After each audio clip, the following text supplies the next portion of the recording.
أعوذ بالله من الشيطان الرجيم بسم الله الرحمن الرحيم والصلاة والسلام على رسول الله وعلى آله وأصحابه أجمعين أما بعد السلام عليكم ورحمة الله وبركاته. Naway ang kapayapaan ay mapa sa inyong lahat na aming mga tagapagnood at tagapakinig sa maikling oras na ito. Ang magiging paksa natin na pagsasama-samahan natin sa mga oras na ito ay patungkol sa layunin ng buhay ng tao rito sa mundo. Minsan sa buhay natin, napapatanong tayo, bakit ako nandito sa mundo? Bakit ako nabubuhay dito sa mundo, sa ibabaw ng lupa? Para lang ba kumain? Para lang ba magdaro, magpakasasa sa ating sariling kagustuhan?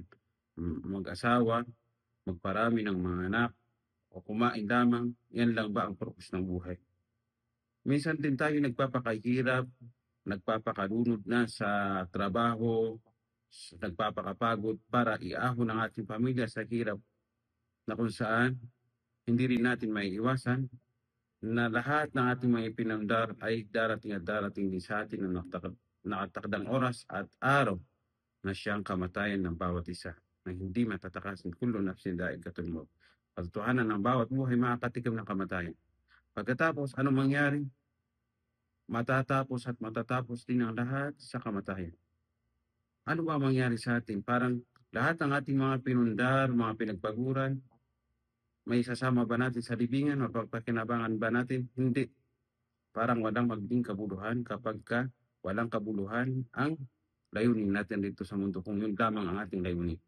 Bagkus katotohanan, nagbanggit ang dakilang tagapaglikha sa banal na Quran kung saan sabi niya, أَفَحَسِبْتُمْ أَنَّمَا خَلَقْنَاكُمْ عَبَثًا وَأَنَّكُمْ إِلَيْنَا لَا تُرْجَعُونَ. Iniisip ba ninyo na amin kayong nilikha na walang kabuluhan, walang layunin? Na kayo ay hindi sa amin magbabalik? Katotohanan na tayo nagmula sa dakilang tagapaglikha. Siya ang lumikha sa atin, sa kanya tayo nagmula. At sa kanya rin tayo magbabalik at tatanungin tayo. Katotohanan, tatanungin tayo sa kung ano ba ang ginawa natin rito sa mundo. Ano ba ang ginawa natin? Nagpakabuti ba tayo? Ginampanan ba natin ang layunin ng ating buhay? Ano ba ang layunin ng buhay rito sa mundo? Katotohanan, nagwika ang banal dakilang tagapaglikha sa banal na Quran kung saan sabi niya, وَمَا خَلَقْتُ الْجِنَّ وَالْإِنسَ إِلَّا لِيَعْبُدُونَ. Hindi ko nilikha ang mga engkanto at mga tao, di ba na lamang na ako ay kanilang sambahin. Ibig sabihin, ang layunin ng buhay ng tao dito sa mundo, ang kilalanin niya ang kanyang Panginoon at kanyang sambahin. At ang pagsamba ay maraming klase. Nasasakop nito ang lahat ng bagay.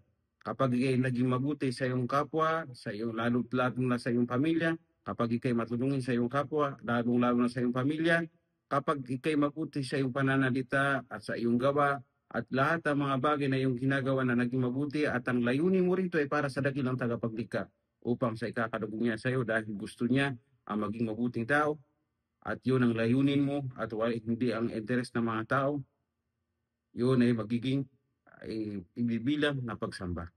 At ang pinakamalaking pagsamba, yan ang alalahanin mo ang dakilang tagapaglikha, kilalanin mo siya at sambahin mo siya, sa kanya ka lamang hihiling at wala ng iba, sa kanya lamang magdarasal at wala ng iba. Tulad ng ginagawa ng mga kamusliman, ang 5 beses na pagdarasal, yan ay dapat huwag nating iwan. Katotohanan, yan ang koneksyon natin, ang pagsamba, koneksyon natin sa ating Panginoon upang lagi tayong lagi tayong may koneksyon sa ating Panginoon.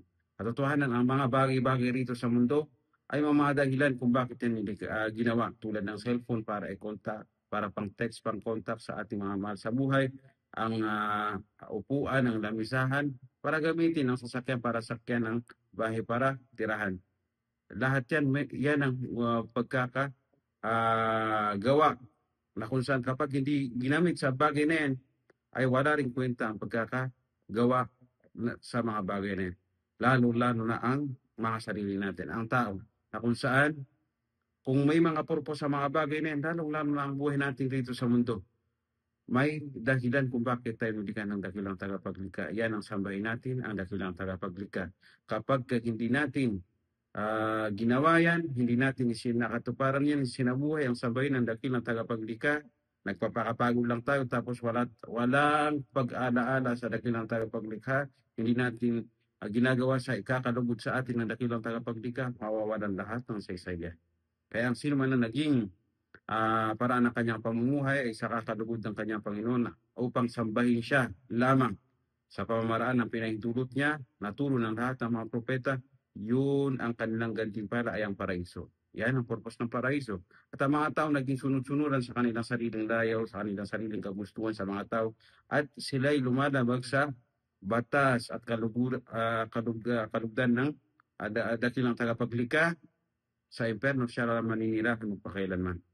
Kaya mag-ingat tayo, dapat natin gamitin ang ating buhay dito sa mundo sa gusto at sa tama at sa layunin ng pagkakalikha sa atin.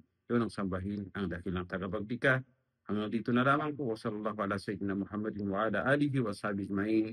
Wassalamu alaikum warahmatullahi wabarakatuh.